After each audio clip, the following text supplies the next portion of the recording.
No,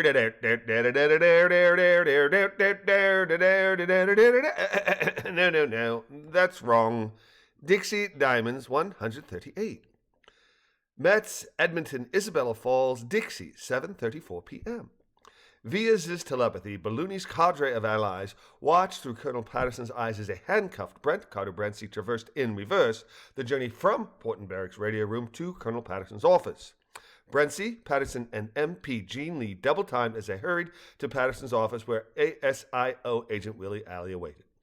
With the trio en route to the colonel's office, Balloony abruptly ended the Patterson eye view perspective, then telepathed Joey. I wanted to check in with you, Joey, to see if there's anything with which we can assist.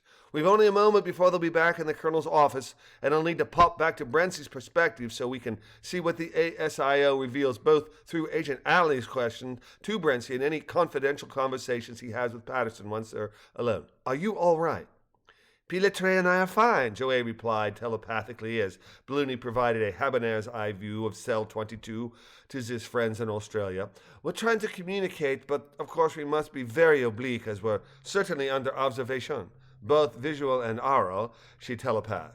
Joey's eyes showing Rosier sitting at the desk across from hers, engaged in playing with the toilet paper playing cards, dominoes, hieroglyphs he had created.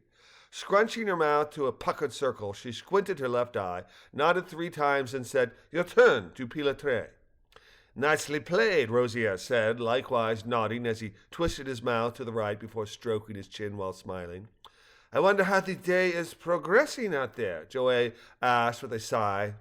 Responding to Joey's unexpected comment, Rosier shook his head minutely 3 times left to right very quickly, then said, Pardon, immediately adding, as he processed that Joey was obliquely informing him that she was aware of something she thought he should know.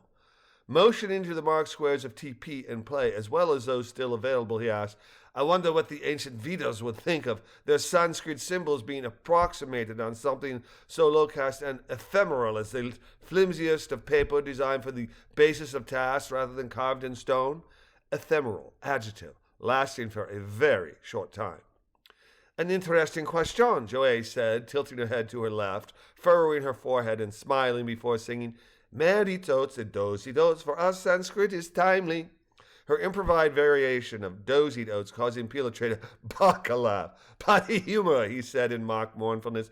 We have been incarcerated less than 3 hours, and already we have fallen to potty humor, before nodding, smiling, and adding, This does not bode well. I was greatly relieved to hear that the Australians were able to stop the Brentzy copter and arrest the rat without incident. Nothing could have pleased me more than hearing that he was taken without loss of life. I am confident that eventually the truth shall out, and we will be both free and exonerated.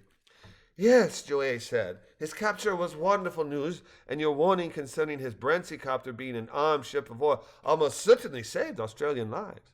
I very much want to know who in Australia is working with the madman, and who, like us, was simply caught in his web. But enough worthless worrying. Your turn, she said with a smile and a wink as she tapped the unplayed TP squares with their rudimentary Sanskrit markings, and you'd best be careful. I intend to win. Rosier laughed heartily, then said, You are a fighter. I like that. But it is my game, and it is my intention to be victorious.